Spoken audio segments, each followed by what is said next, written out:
السلام علیکم ورحمۃ اللہ وبرکاتہ۔ ماہ بابرکت رمضان کریم۔ رمضان کا پروگرام کیا ہے؟ رمضان دن بھر کا روزہ رکھنا اور رات میں کچھ حصہ قیام اللیل کرنا، قرآن کو ساتھ لے کے چلنا، قرآن کی تلاوت کرنا۔ اس اعتبار سے حضرت سلیمان فارسی رضی اللہ تعالیٰ عنہ سے ایک حدیث مروی ہے کہ اللہ کے نبی صلی اللہ علیہ وآلہ وسلم نے فرمایا، یہ بہت برکت والا مہینہ ہے، اس میں ایک فضیلت والی رات ہے، دن کا روزہ اور رات کا قیام۔ اب سوال یہ پیدا ہوتا ہے کہ قیام کتنا کریں، کیسے کریں؟ ظاہر ہے کچھ روزہ رکھنے والے کچھ لوگ ایسے ہیں جو مزدور طبقے سے بھی تعلق رکھتے ہیں۔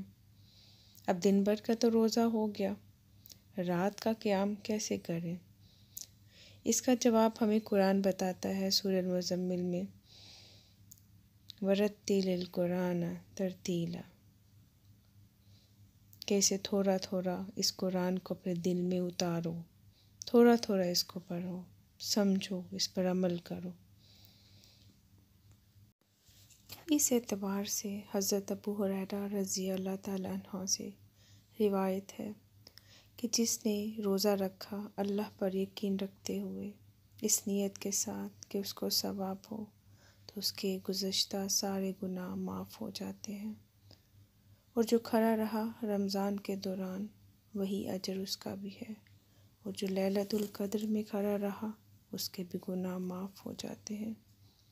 ایک اور حدیث مبارکہ کے مطابق اس اعتبار سے حضرت ابو ہریرہ رضی اللہ تعالیٰ عنہ سے روایت ہے کہ جس نے روزہ رکھا اللہ پر یقین رکھتے ہوئے اس نیت کے ساتھ کہ اس کو ثواب ہو، تو اس کے گزشتہ سارے گناہ معاف ہو جاتے ہیں، اور جو کھڑا رہا رمضان کے دوران تو وہی اجر اس کا بھی ہے، اور جو لیلۃ القدر میں کھڑا رہا تو اس کے بھی گناہ معاف ہو جاتے ہیں۔ ایک اور حدیث مبارکہ کے مطابق روزہ اور قرآن شفاعت کریں گے۔ اب سوال یہ پیدا ہوتا ہے کہ روزہ تو ہو گیا دن بھر کا، تو قیام اللیل کیا 1 گھنٹے کا ہے؟ قیام اللیل کیسے ہوگا؟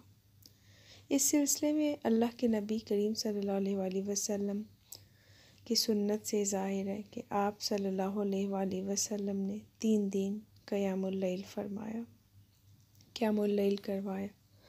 صحابہ کرام رضی اللہ تعالیٰ عنہم چوتھے روز بھی اس انتظار میں رہے کہ اللہ کے نبی صلی اللہ علیہ وآلہ وسلم آج بھی قیام اللیل کروائیں گے، تو چوتھے روز آپ صلی اللہ علیہ وآلہ وسلم نے قیام اللیل نہیں کروایا۔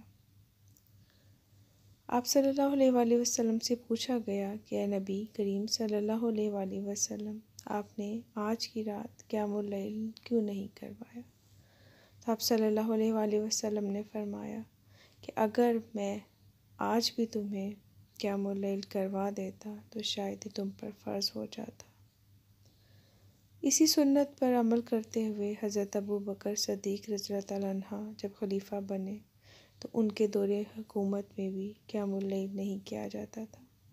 ہاں، حسب ضرورت ہر بندہ انڈیویجولی جو قیام اللیل کر لیا کرتا، لیکن یہ ابھی رائج نہیں کیا گیا تھا۔ جب حضرت عمر فاروق رضی اللہ تعالیٰ عنہ کا دور حکومت آیا تو آپ رضی اللہ تعالیٰ عنہ نے تراویح کو رائج کیا، تراویح کا طریقہ رائج کیا گیا، تاکہ اس اعتبار سے کہ ہر مسلمان کچھ نہ کچھ رمضان سے حاصل کر لے۔ نبی کریم صلی اللہ علیہ وآلہ وسلم نے فرمایا کہ میری اور میرے صحابہ کرام رضی اللہ تعالیٰ عنہ کی پیروی کرو۔ تو یہ حضرت عمر فاروق رضی اللہ تعالیٰ عنہ کا فیصلہ تھا، ان کے دور حکومت میں تراویح رائج کی گئی، تو ظاہر ہے یہ امت مسلمہ پر بھی فرض ہے۔ قرآن اللہ تعالیٰ کی طرف سے اترا اور یہ محمد صلی اللہ علیہ وآلہ وسلم کی امانت ہے، اس پر عمل کرنا، اس کی قدر کرنا ہر مسلمان پر فرض ہے۔ جیسے قرآن حکیم میں ارشاد ہوتا ہے لعلکم تشکرون، تاکہ تم شکر ادا کرو۔ شکر کیا ہے؟ شکر کی بھی بہت سی اقسام ہیں۔ جب تک نعمت کا ہی پتہ نہیں تو شکر کیسے ادا کیا جائے گا؟ شکر بالقلب، شکر باللسان۔ نعمت تو اس اعتبار سے کہ جب اس کی جانچ پڑتال نہیں، اس کی پہچان نہیں، تو اس کا شکر کیسے انسان ادا کرے؟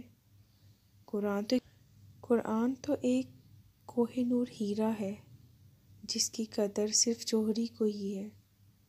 اس کی مثال ایسی ہی ہے کہ جیسے ایک بچے کے ہاتھ میں ایک ہیرا دے دیا جائے، اس نے ہیرے کا کیا کرنا، اور اس کے دوسرے ہاتھ میں اگر ٹوفی تھما دی جائے تو وہ تو بہت خوش ہوگا، کیونکہ اس کو ٹوفی کی قدر ہے، اس کو ہیرے کا کیا پتہ۔ تو قرآن جو ہے اس اعتبار سے ایک بہت بڑی نعمت ہے۔ اس کو قدردان جانتے ہیں، اس کو جیسے کہ قرآن حکیم میں سورہ البقرہ میں اللہ تعالیٰ فرماتے ہیں ہدی للمتقین، یہ ہدایت ہے متقیوں کے لیے۔ اس کی قدر کرو ایسے کہ جیسے اس کا حق ہے۔ ماہ رمضان وہ مہینہ ہے کہ اس کا ایک ایک لمحہ، ایک ایک منٹ بہت قیمتی ہے۔ سحر و افطار کم سے کم ٹائم میں بنانا اور ذکر خدا میں مشغول رہنا، یہ اولین کام ہے۔ ذکر خدا ایک ایسا فریضہ ہے کہ جو انسان کی روح کو تازہ کرتا ہے، جیسا کہ قرآن حکیم میں اللہ تعالیٰ فرماتے ہیں اور دلوں کا سکون میری یاد میں ہے، جیسا کہ قرآن حکیم میں سورہ البقرہ میں ارشاد ہوتا ہے فاذکرونی اذکرکم، سو تم مجھے یاد کرو میں تمہیں یاد کروں گا۔ قرآن روح کی غذا ہے، قرآن راہ ہدایت ہے۔